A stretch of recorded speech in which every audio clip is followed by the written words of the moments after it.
Hey everyone, so I have decided to forego the tripod thing because I wanted a different angle. So we're just trying this. It might be a little bit shaky. Um, I wanted to talk about druids again because I have been reviewing every autumn, fall time. I go through a bunch of movies about witches and try to review them from the perspective of a pagan. I'm not necessarily the most well read pagan. I don't have a very in depth understanding of Wicca. Nobody really has. You could do your PhD on the Druids, and I think you'd know as much as the average Joe, because it's all pretty much speculation as far as the Druids are concerned. And I've been doing this because of the music project. I have been going through different countries in Africa and researching the tribal beliefs, but as of now, I'm kind of just dependent on Wikipedia, so it's not that in depth. And my friends forbade me from going to South Sudan because they said it was dangerous. So I came to Thailand instead. I was initially when I was leaving India, I wanted to take a boat because I hate airplanes. I'm not afraid of flying. I don't like seatbelts actually, and I would rather risk dying than be strapped in because I don't like restraints of any kind. Anyway, so I decided to lurch over the Bay of Bengal instead of the Indian Ocean, and I'm in Thailand.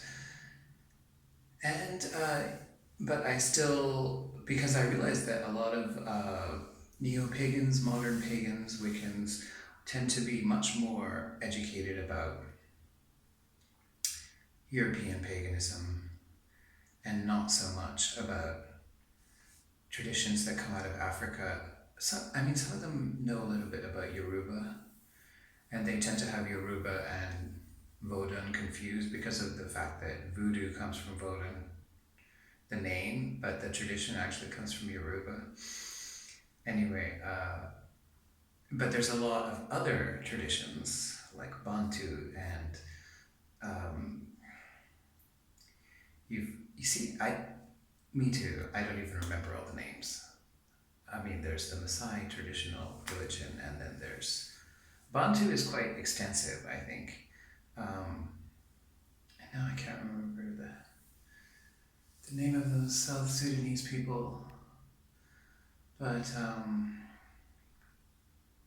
I will have to look that up again. Anyway, there are so many tribes and so many traditions that are worth studying, and my idea was through music, observe a lot of different parallels because music is one thing that gets passed down through the generations in an oral tradition, similar to the broadsheet ballads. You have similar things in countries in Africa and basically different tribal regions. They tended to rely on oral traditions, and which is good. I mean, just because you write something down, it doesn't mean it doesn't get corrupted. Um, we tend to think of it as more neutral because there's no human agenda behind it. If it's, but the scribes with the Bible, they were altering stuff, and I think that Christians today tend to act as if the Bible is traceable back to the word of Jesus, but I don't know. Anyway, what am I saying? Yes, so I have been researching films again and pagan movies, and okay. So if this is something that you yourself want to do, um, I think that your best bet is still, in fact, YouTube, because I think that Netflix is very possibly the worst um, service for films.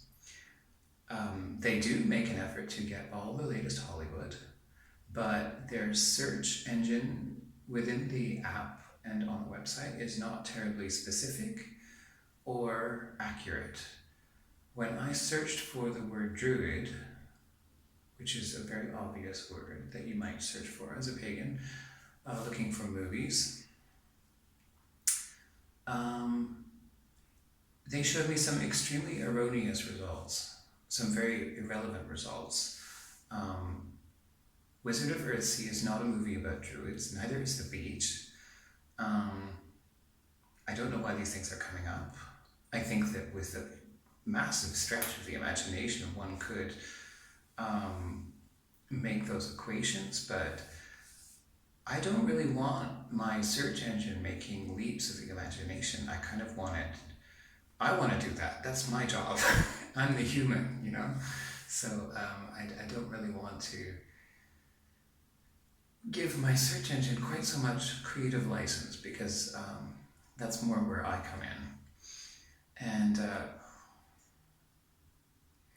framing, okay. Yes, so Netflix is, I think, pretty shit. Although, if you care, and I'm sounding like I don't care, which I kind of don't, about production and big budget and trained acting, you will find Netflix more to your taste than Tubi, which is the other service that I use. But Tubi will provide you with art movies, as well as really unbelievably crappy, almost homemade movies where the sound is even like, well, where are my headphones? There's an echo, and are they talking in another room? And how was this edited? Was that the end? Stuff like that. But at the same time, you find some gems that you couldn't possibly find on Netflix. And the search is moderately better. YouTube is the only service that I found with movies on it that when I searched for the word druid, I got a movie about druids. Every other... Tubi gave me something with druid in the name, but it wasn't actually about druids, it was about wolves, in fact. Anyway, it was a misnomer. No, it was deliberate, but I mean, it was just that they happened to name this pack of wolves the druids in the movie. And so, a better search engine, I would say, on Tubi, and I believe that there was an app that I downloaded called Movie Hunt, I think, and I had to uninstall it because it sort of crapped out. So I don't know if I'm going to use it, but and I was going to uninstall Netflix in a rage, but then I got addicted to this show called The Green Frontier, which is very good. It's not about druids, but it's very good. It's about the Amazon jungle, and there's lots of magic in it, and it's very mystical, and I don't know how accurate it is because I have not been to the Amazon, but I think it's a very nice story and entertaining, and it hits that spot, when you have that itch to watch something a little bit otherworldly. So I am reviewing all these movies, and I tend to put them up on Facebook, my review with a screen capture or some sort of fan art that I've made, and then I just let it get buried in the Facebook archive. And I should probably organize them all into one place. I remember that I tried to do it by using all the photos on my timeline, which were linked to the reviews, but then I think I lost the review when I tried to put them all into one gallery, so I don't know if that works. And I don't know how to organize that now. Anyway, I think I just wanted to make another video because I haven't done one in a while. I don't really have anything very passionate to talk about, apart from the fact that Netflix has terrible search engine. I was disappointed with the search results for druid and for witch and for coven. They were giving me coven, like, refine the engine, come on. Anyway. Yeah, like if you're searching for Cove and then you get Coven in your results, that's understandable because Cove is the starting place of Coven. Um, all covens are a cove, but not all coves are a coven. Wait, no. Not all covens are a cove. All coves are a coven, not all covens are a cove. Basically, is what I'm trying to say. I sound really out there. Okay. Yeah. So, hope to give you some good reviews soon. I don't think that I have seen anything that I've been like, wow, that's so amazing yet, but it's early days. But I have been enjoying playing around making fan art, basically, is what all this is about. So anyway, I will talk to you guys later, and if you have any free movie apps that you think are better than Netflix, you can let me know, especially more artsy. Okay, bye for now.